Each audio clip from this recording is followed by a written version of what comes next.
میرے نزدیک اس دور میں قرآن مجید کے اس اعجاز اور اس کے ایک معجزہ ہونے کے لیے سب سے بڑی دلیل علامہ اقبال کی شخصیت ہے۔ وجہ کیا ہے کہ علامہ اقبال علماء کے طبقے میں سے نہیں تھے۔ ظاہر بات ہے کہ جن کا پورا جن کی زندگی گزرتی ہو قال اللہ و قال الرسول میں، ان کے دلوں میں عظمت قرآن کی، ان کے دلوں میں حضور کی محبت، یہ تو سمجھیے کہ ہونی ہی چاہیے، ان کے شب و روز اسی میں گزرتے ہیں۔ لیکن یہ کہ ایک ایسا شخص جس کی تعلیم ہے کالجوں کی، یونیورسٹیوں کی، جس نے مشرق اور مغرب کے فلسفے کھنگال ڈالے، وہ شخص، اور وہ بھی اس دور میں جبکہ ہم پر مغرب سے مروبیت بہت شدید تھی۔ آج تو وہ مروبیت بہت کم ہو چکی ہے۔ آج تو ہمارا عام نوجوان وہ آنکھوں میں آنکھیں ڈال کر بات کرتا ہے، اس میں خود اعتمادی ہے۔ ہمارا بھی اپنا ایک معاشی نظام ہے، ہمارا اپنا ایک سیاسی نظام ہے، ہمارا ایک اپنا سماجی نظام ہے، ہماری اپنی سوشل ویلیوز ہیں۔ آج کا نوجوان الحمدللہ احیاء اسلام کی وہ جد و جہد وہ مرحلہ در مرحلہ بہرحال آگے بڑھ رہی ہے۔ وقت لگے گا، لیکن یہ کہ اس میں یقیناً ترقی ہوئی ہے۔ اسی کا مظہر یہ ہے کہ خود اعتمادی ہے۔ We have confidence. ہم جانتے ہیں کہ اسلام ایک دین ہے، مکمل دین ہے، اس کے پاس زندگی کے تمام مسائل کا حل ہے۔ لیکن یہ ہے آج 1985 کی بات۔ علامہ اقبال اس صدی کے آغاز میں گئے ہیں یورپ، جبکہ ہم محکوم تھے انگریز کے۔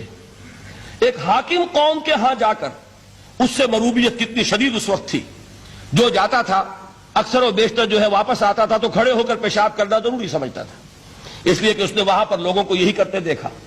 ان کا لباس، ان کی وضاقتہ، ان کی تہذیب، ان کا تمدن، ہر طرح سے ان کے گن گاتا ہوا، ان کے لیے وہ بہت قصیدے تعریف کے کہتا ہوا آتا تھا۔ لیکن ایک علامہ اقبال کی شخصیت وہ ہے کہ وہ یہ خود کہتے ہیں کہ میں اس آگ میں ڈالا گیا ہوں مثل خلیل۔ مغربی تہذیب کے اس الاؤ میں مجھے اس طرح ڈالا اللہ نے جیسے کہ حضرت ابراہیم کو آگ میں ڈلوایا۔ میں اس تہذیب کے اس الاؤ کے اندر سے ہو کر آ رہا ہوں، اور میں نے یہ دیکھ لیا ہے کہ یہ تہذیب کھوکھلی ہے، اس کے اندر کوئی پائیداری نہیں ہے، نظر کو خیرہ کرتی ہے تب چمک تہذیب حاضر کی، یہ صناعی مگر جھوٹے نگوں کی ریزہ کاری ہے۔ اور دیار مغرب کے رہنے والوں، خدا کی بستی دکان نہیں ہے، کھڑا جسے تم سمجھ رہے ہو وہ اب زرے کا معیار ہوگا۔ تمہاری تہذیب اپنے خنجر سے آپ ہی خودکشی کرے گی، جو شاخ نازک پہ آشیانہ بنے گا نا پائیدار ہوگا۔ اب آپ اندازہ کیجئے وہ شخص جو بنیادی طور پر فلسفی ہے، فلسفے کا طالب علم ہے، وہ جرمنی اور انگلستان میں جا کر فلسفے کھنگالنے کے بعد اسے اگر تسکین حاصل ہوئی، اس کی جو علم کی پیاس تھی اگر اسے سیری حاصل ہوئی تو صرف قرآن کے ذریعے سے۔ نہ کہیں جہاں میں اما ملی، جو اما ملی تو کہاں ملی میرے جرم خانہ خراب کو تیرے عفو بندہ نواز میں۔ یہ وہ شخص ہے، آخری زندگی میں ان کا کام صرف ایک رہ گیا تھا، قرآن کی تلاوت۔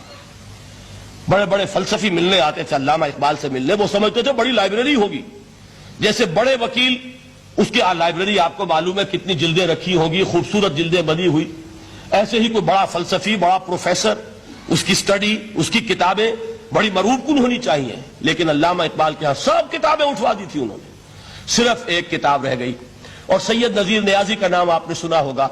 انہوں نے جب یہ گواہی دی ہے، یہ واقعہ شاید آپ کے علم میں نہ آیا ہو، یہ بہت اہم واقعہ ہے۔ وہ یہ لکھتے ہیں کہ میں نے ایک مرتبہ علامہ سے پوچھا کہ کچھ لوگ اعتراض کرتے ہیں یا یہ خیال ظاہر کرتے ہیں کہ آپ نے اپنا فلسفہ خودی نیٹشے سے لیا ہے، کوئی کہتا فلاں سے لیا ہے، کوئی کہتا فلاں سے لیا ہے، کچھ آپ خود بتا سکیں گے کہ آپ کے فلسفہ خودی کی سورس کیا ہے؟ تو علامہ نے کہا کہ اچھا کل فلاں وقت آ جانا تو میں تمہیں لکھوا دوں گا، ڈکٹیٹ کرا دوں گا۔ تو سید نذیر نیازی کہتے ہیں کہ میں بہت خوش ہوا کہ یہ سعادت میرے حصے میں آ رہی ہے کہ علامہ اقبال خود مجھے تحریر کرائیں گے کہ میرے فلسفے کی سورس کیا ہے، میں نے کہاں سے اخذ کیا ہے۔ دوسرے روز وہ گئے، حاضر ہوئے، بڑے ہی ارمانوں کے ساتھ پینسل اور کاپی لے کر بیٹھے۔ علامہ نے فرمایا ذرا قرآن مجید نکال لاؤ۔ وہ قرآن مجید لائے، حیران ہوئے، یہ فلسفے کا سورس مجھے ڈکٹیٹ کرانے چلے تھے، یہ قرآن مجید کہہ رہے۔ کہا کہ ذرا سورۃ الحشر اس کا آخری رکوع، وَلَا تَكُونُوا كَالَّذِينَ نَسُوا اللَّهَ فَأَنسَاهُمْ أَنفُسَهُمْ أُولَٰئِكَ هُمُ الْفَاسِقُونَ۔ اے لوگوں، ان لوگوں کے مانند نہ ہو جانا جنہوں نے اللہ کو بھلا دیا تو اللہ نے انہیں اپنی خودی سے غافل کر دیا، اپنے آپ سے بیگانہ بنا دیا، یہی ہیں لوگ جو فاسق ہیں۔